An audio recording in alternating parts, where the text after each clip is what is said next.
सबने कई बार ये चीज़ नोटिस करी होगी कि हीट ऑफ सब्लिमेशन लिखा होता, कभी हीट ऑफ एटमाइजेशन लिखी होती और आयनाइजेशन लिखा होता। आयनाइजेशन को हम हीट ऑफ एटमाइजेशन से डिफ्रेंशिएट कर लेते हैं, आयनाइजेशन को हम हीट ऑफ सब्लिमेशन से डिफ्रेंशिएट कर लेते हैं। But when it comes to differentiate between heat of sublimation and heat of atomization, तो वहाँ पे कन्फ्यूजन के अलावा कुछ होता नहीं, लोग कन्फ्यूज रहते हैं। मगर ये कन्फ्यूजन जनरेट क्यों होती?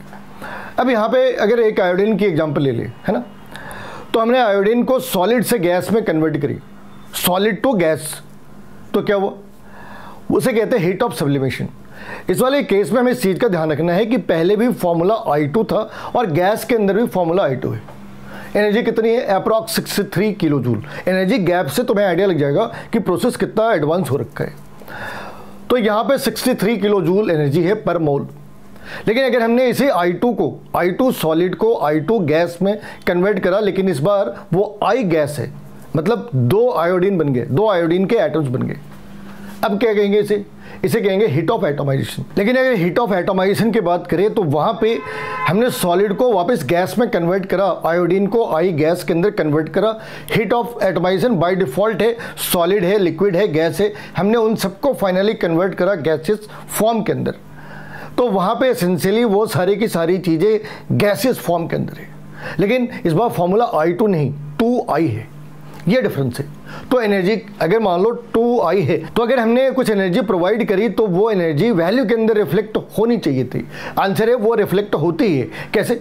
इस बार वैल्यू है 151 किलो जूल पर मोल, किसके कॉम्पैरेटिवली? 63 किलो जूल पर मोल के कॉम्पैरिजन में, क्योंकि इस बार I2 को हमने कन्वर्ट करा सिंगल I के फॉर्म में। और अगर हम आयनाइजेशन की बात कर ले आयोडीन के अंदर ही, तो यहाँ भी एसेंशियली हम उसे गैसेस फॉर्म के अंदर ही कन्वर्ट करते, तीनों के अंदर गैसेस फॉर्म है, एटमाइजेशन, सब्लिमेशन और आयनाइजेशन। लेकिन जो एनर्जी का गैप है वो काफ़ी ज़्यादा है। अगर हमने आयोडीन को आयोडीन गैस के अंदर कन्वर्ट करा तो 1000 किलो जूल एक राउंड फिगर है। तो ये एकदम से 151 से 1008 कैसे पहुंच गई?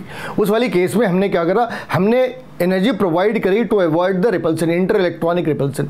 तो यहाँ पे इंटर इलेक्ट्रॉनिक रिपल्सन ने बहुत बड़ा रोल प्ले करा। ऑलमोस्ट 850 किलो जूल एनर्जी हमने सरप्लस प्रोवाइड करी to avoid the inter electronic repulsion. तो ये इन तीनों के बीच का डिफरेंस है। मेजॉरिटी केसेस में क्या होता है, लोगों को ये तो पता होता कि हीट ऑफ एटमाइजेशन तो कुछ तो होती है, लेकिन अल्टीमेटली वो होता क्या है? अगर हमने ट्रांजिशन एलिमेंट के अंदर हीट ऑफ एटमाइजेशन बात करी तो उसकी विजुअलाइजेशन कैसे है, और अगर हमने हीट ऑफ सब्लिमेशन की बात करी तो हमें विजुअलाइज कैसे होना है, प्रोडक्ट हमें विजुअलाइज कैसे होना है।